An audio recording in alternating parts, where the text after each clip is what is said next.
Hello again, everyone, and welcome back to the Beyond Pain podcast with myself, Joe LaVacca, and Joe Gambino. In today's episode, we sit down with Joe Gambino as he answers a few questions that I have for him, including who was and who is the biggest influence in his professional career. I was pretty surprised by the answer.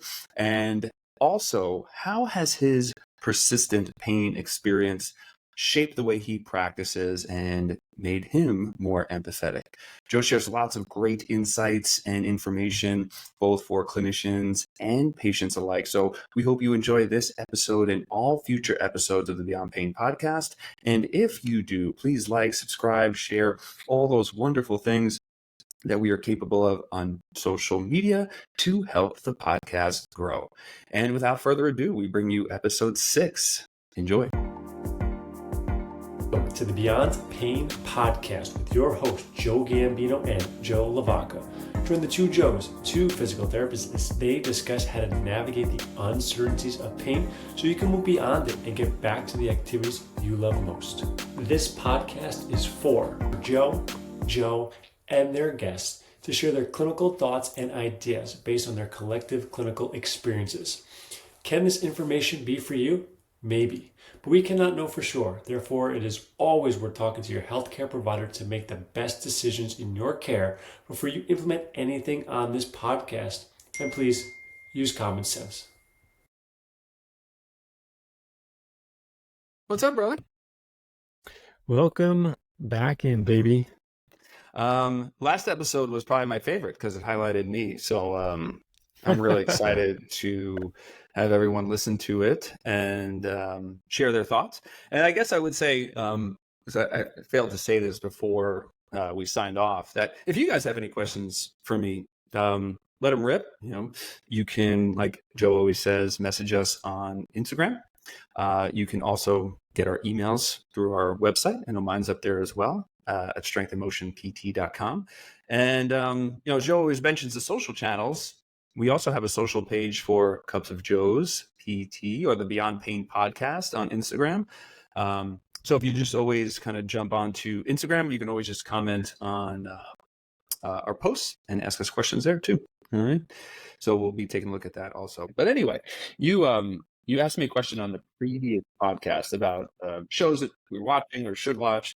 We talked a little bit about a couple of things and figured out through means of deduction and Sherlock Holmes detective strategies that you were leveraging for things in the previous show. So I'm going to ask you this.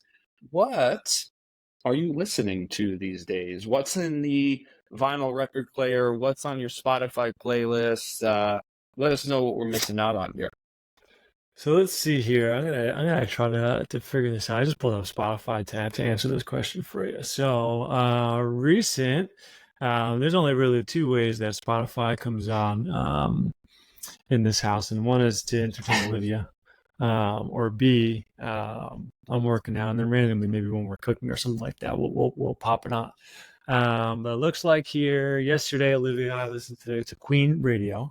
Nice. So we were jamming out to that.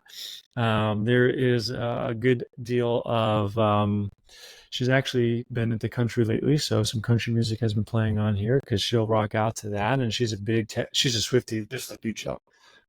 So there's some T Swift on here. Love it. And then I got from some of my workouts, I got 311 radio going on here. I had Rap Caviar. That's what I listened to today for my workout. Some Essential Alternative. I got the Red Hot Chili Peppers. That seems to be kind of what has popped up here as of recent. So, all right, good stuff. Good stuff. I was going to ask you what you listen to versus working out versus when you're just kind of hanging out and cooking.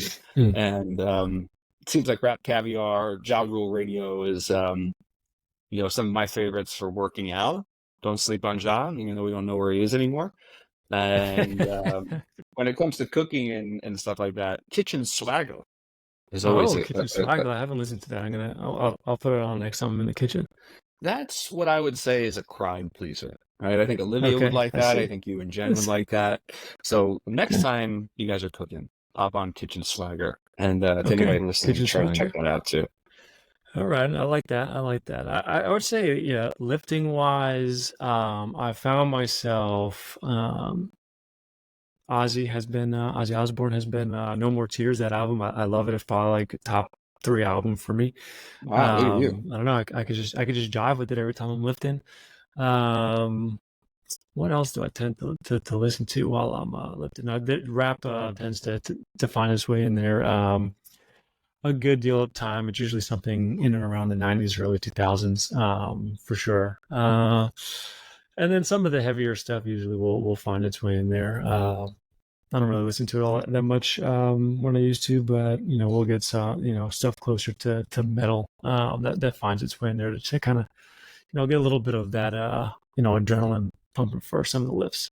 I think So the it depends also if the logo. lady is with me, that Right, will right, right. change I it too. also think you mentioned the heavy metal stuff, and it brought me back to your high school picture that you showed me a long time ago. And I think that should actually be the logo for the show, not Ooh. the cups with the barbell in it. But I'm gonna try to pull it up and we'll see if we can get this overlay onto hopefully, the YouTube video so people can see it.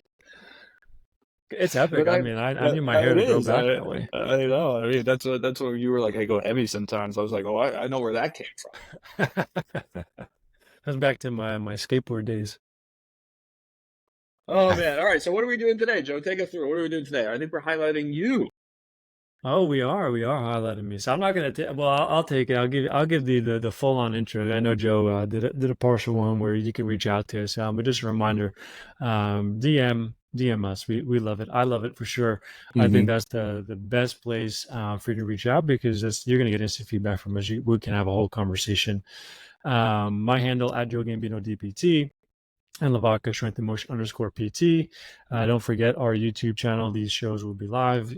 I'm hoping that you'll be able to see my Fabio-like locks of hair from back in the day We got to on make the it channel happen. as well. So YouTube Cups of Joe _PT. There will be an application form as well in the show notes. So if you are interested in working with us or want to have a conversation with us, feel free to fill that out. Give us some information, and then one of us will reach out to you. And if you have a preference, just let us know. But yeah, that's it. Welcome back to the show, and this is episode 6 or 5. I don't know if we call that original one 0 yet because we haven't officially launched the podcast yet. We're just recording episode 5 or 6 up until this point.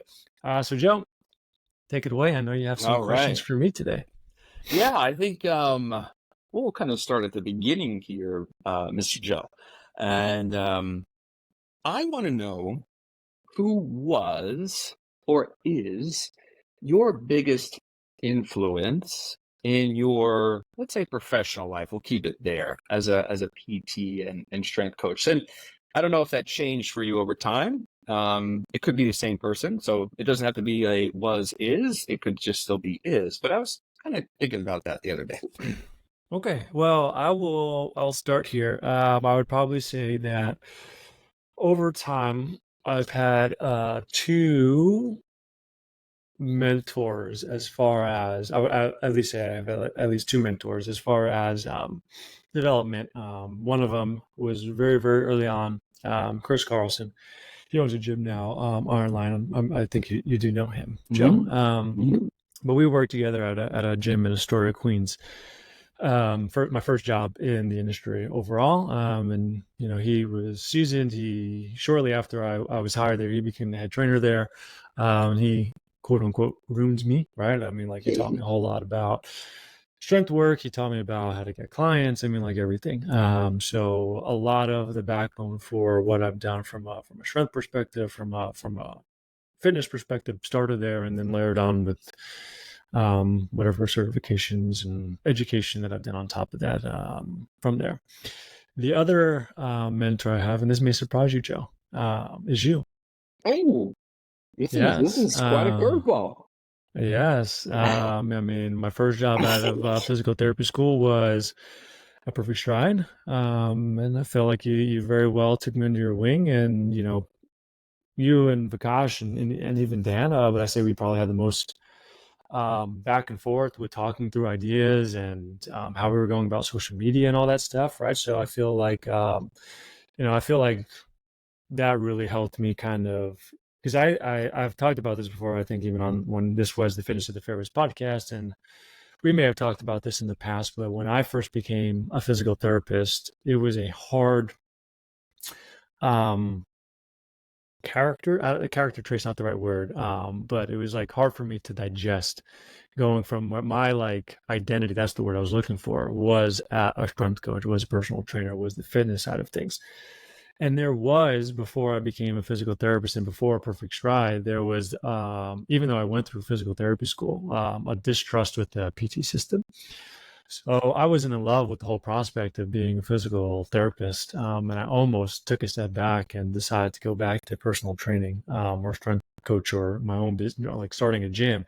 Yeah. It was Perfect Stride having this like one-on-one model that kind of really shifted, like, oh, physical therapy can be a lot more than, seeing 3-4 people an hour, having to see 20 to 30 people within a day, which is very demanding, very draining, and you can't give yourself to every single person that is in front of you. But when I was a personal trainer, I had somebody for an hour, right? And they were paying me for my time. They were very dedicated. I see them 2-3 times a week.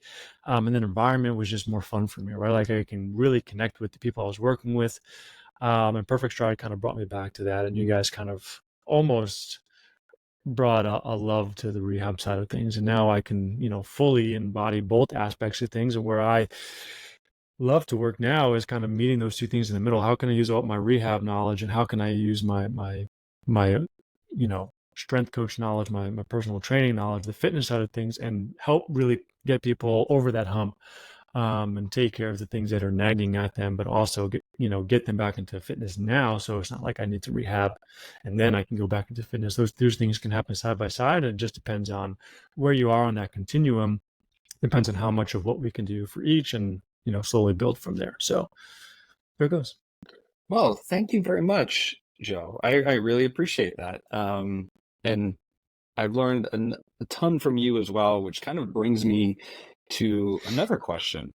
And as a, let's say, personal trainer, like you said, as a physical therapist, I think you've done amazing work at branding yourself, building fitness for the fairways, building, par four performance.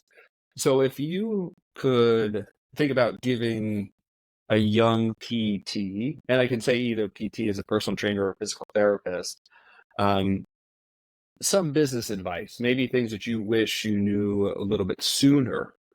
What do you think those would be to help them either build a brand or identity like you've done such a good job doing? Yeah, it's funny. I mean, Instagram has changed a whole lot. But I think probably one of the biggest things that I wish I knew early on, and maybe I found it accidentally because the social channel grew, it's just like know who you're talking to, right? Like who's your client, right? For me, it's parents, right? It's people who play golf, it's people who like to work out, and they like those things. And they're a large subset of people I work with. So anyone who's interested in strength training, so like my background as a trainer, loves, like I just love strength work in general. So people who enjoy doing strength work, whether they play golf or not, whether they're a parent or not, that's perfectly fine. It doesn't have to be the exact three, but knowing exactly who I like to work with, from a social perspective, and like getting your message out there to connect with people. That's huge. So I would say that's probably the biggest thing, like know exactly who you're trying to talk to, because this way you can invite them in and then have that social component to things. And as I say in the beginning, I would say the early on in my social days, it was just more about getting content up.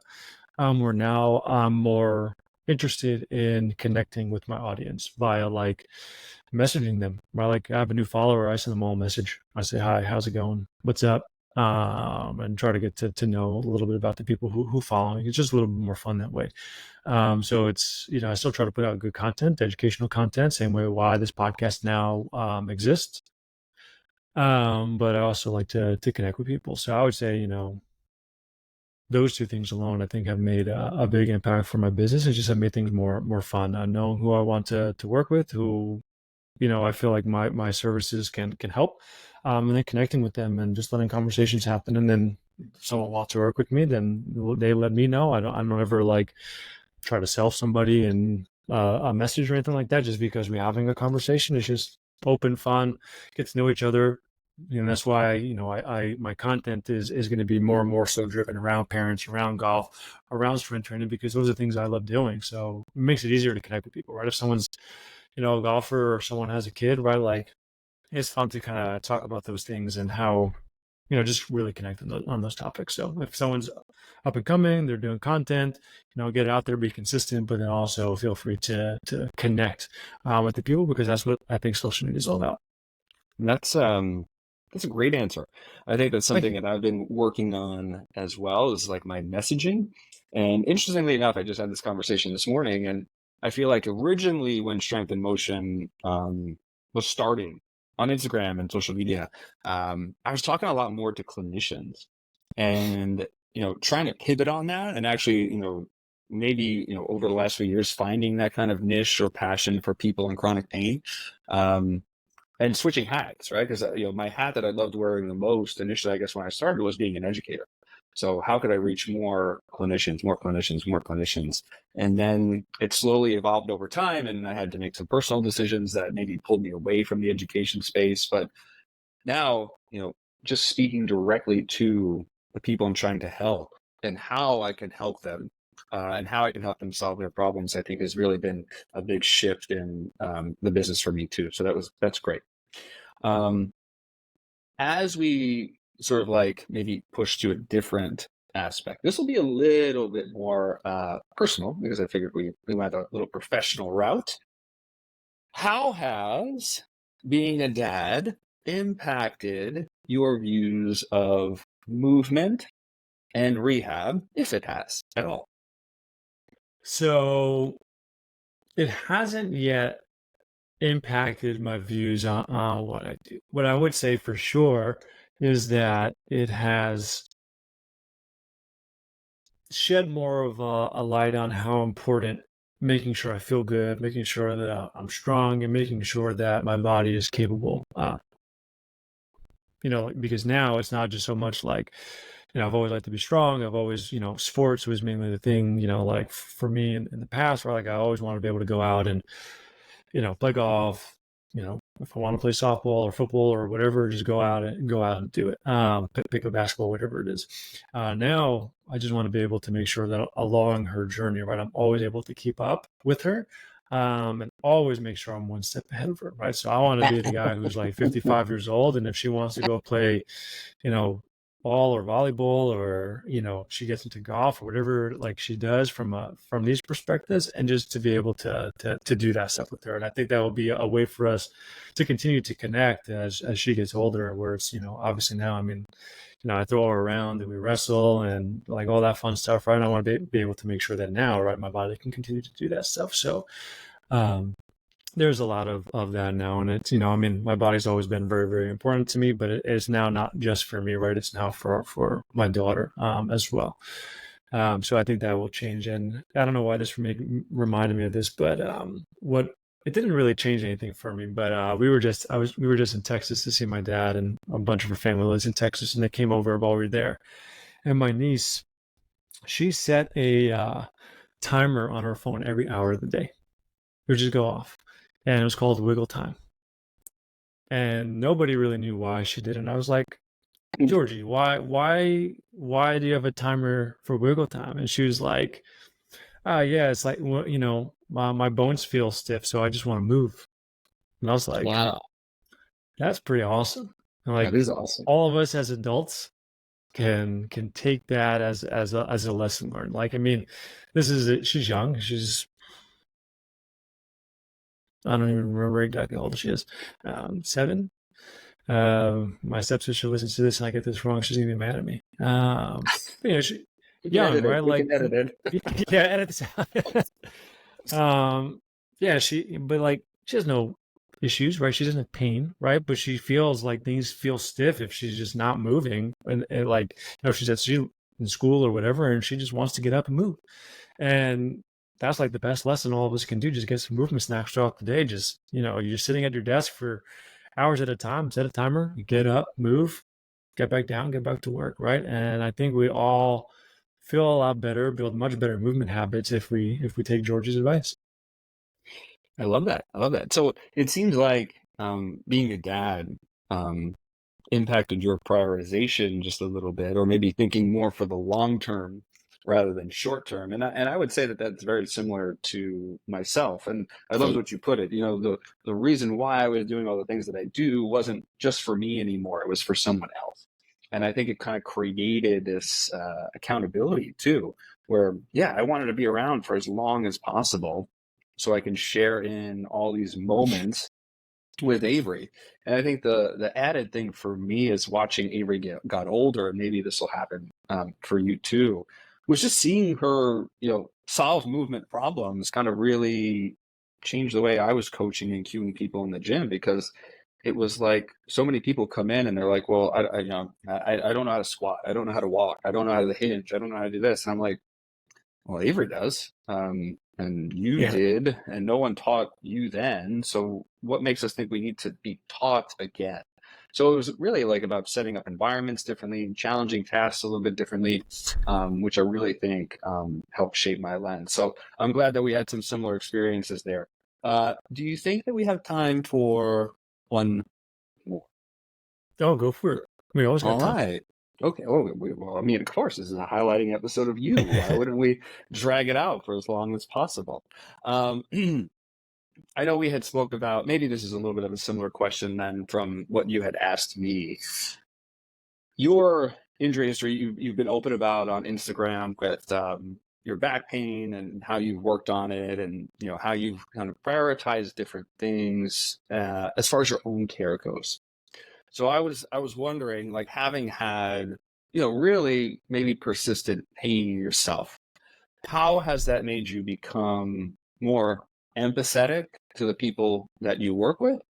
And, has it, changed the way that you maybe make decisions for someone in an acute versus maybe persistent or recurrent state? Sure. So I'll start there. I think what I've learned from myself is that when things initially pop up, because they do, my injury history is I can get like a scroll out and, and like all the injuries I've had will fill up a lot of real estate there. But what I've learned with my back, because that's been the most chronic thing, is that, initially, if it feels a little bit off, I need to leave it alone for a day. I just need to let it play out and resolve, not necessarily resolve, but just give it 24 hours. Because what I've learned is, like, when I'm on this like weird, starting, I feel something and I try to mess around with it, roll it out, stretch it out, it ends up irritating more than it helps. So if I just give it a day, let it settle in, and then I can kind of get into movement. So I kind of almost utilize that when something's really, really acute, especially if I am not seeing this person face to face. And everything I do now is remote. So this is often the case. Let's give it a couple days and see what happens. Like, you can still move. Let's use our pain guidelines. Let's pay attention to it. But more often than not, things tend to come down on their own, unless this is like a very, very like repetitive thing, right? Like, it happens every like weekly or monthly or whatever it is, right? But often, like, I can have something pop up. Like, I did a whole bunch of gardening, yard work, put in, I don't know, 8 plants in our backyard, and my back was sore this morning. And I could have like freaked out, but like 2 hours later, I don't even notice anything in my back right now. So, like, it's just really just kind of like understanding your body in a sense. So I try to give that off to people. Like, if it's very, very acute, I don't really like to play around with it. Even back to Perfect Stride, when I was doing stuff in person, someone came in super irritated. I'm not doing too much with them because it's too easy to irritate the system. You're just trying to do things to calm it down. And then if something's more chronic and things kind of go up, like the pain guidelines that we talked about in the previous episodes, where not letting things get over 4, not letting things go, linger around for more than 48 hours, that's really the meat and potatoes of, like, this is how you understand your symptoms better. This is what it kind of means. So start to understand this, so that this way, when it does happen to you, you don't have to freak out about it. You can process it, feel your emotions like we talked about last episode, and then pay attention to all this stuff and let's see what happens, and kind of get back on track and get back onto your journey. We don't need to freak out about it too much. You just, feel what you have to feel and we get back on track. So I would say that from that perspective. And then just as far as my own pain goes, I mean, it's been up and down and it's been going on for quite some time, but I won't say, I mean, it's majority behind me at this point. It doesn't really bother me. I'll feel things here from time to time. But I haven't had any major flare-ups in, I don't know, even know how long. Really, it's been a couple of years, so it's been pretty good. All right. Well, it sounds like, again, like your experience has helped you maybe manage other people's emotions as well, because, like we talked about, those things are natural. We're not going to be able to fight them. And, a client the other day was talking to me about, her feelings and her thoughts and how it's so hard to move through or accept this idea that, as she put it, just thinking can eliminate my pain, or thoughts can eliminate my pain. I was like, hold on. That's not even remotely. So I think this is where, really reframing the message and repeating it over and over and over again is really important, because I told her, you cannot change your feelings, right? Those feelings are usually subconscious. They emerge from your environment, from cues, from, whatever other reason that we want to get into, but you can change your reaction to those feelings. And that's sort of the purpose. Like you said, like you could have gotten out, felt pain in your back and been like, okay, here it is, shut down, let's ice. Let's just do some breath work. Let's cancel my gym session today because I don't want to, do too much too soon. Or you could just simply say, oh, my back hurts today. I have a reason for that. It was because of gardening. Let's see where the next couple of hours go. And is there anything I can do right now to maybe change the way that I feel about it? And I think that's more important, is that we're not trying to, I think, use our experiences or pain education to get you to think that you can just simply, turn off something. Oh my goodness, I just did a snap. Oh, wow. And now there's this. That's going to be nice on YouTube right there. That's Wow. exciting. I mean, I didn't even know it did that. Anyway, what a pleasant surprise. For those of you not watching on YouTube, I just snapped my hands and I just had fireworks and everything pop up. And I guess it's a gesture. Yeah, I guess it's a gesture I didn't know about. But to come back to that just last point, yeah, we're not trying to get you to think away your pain, to think that your feelings are invalid. But if we can't sort of like control what we feel day to day, we can 100% reframe the thoughts or behaviors to those feelings. And I think, Joe, that's what, I kind of got out of what you were saying there. So thank you, brother. I appreciate your input. It was great getting to ask you some questions. So as you always say, I love you. And I love you too, Joe. And if you made it to the end of this episode, extra love, baby. That's right. Until next time, we will see you guys on the Beyond Pain podcast. Have a great week.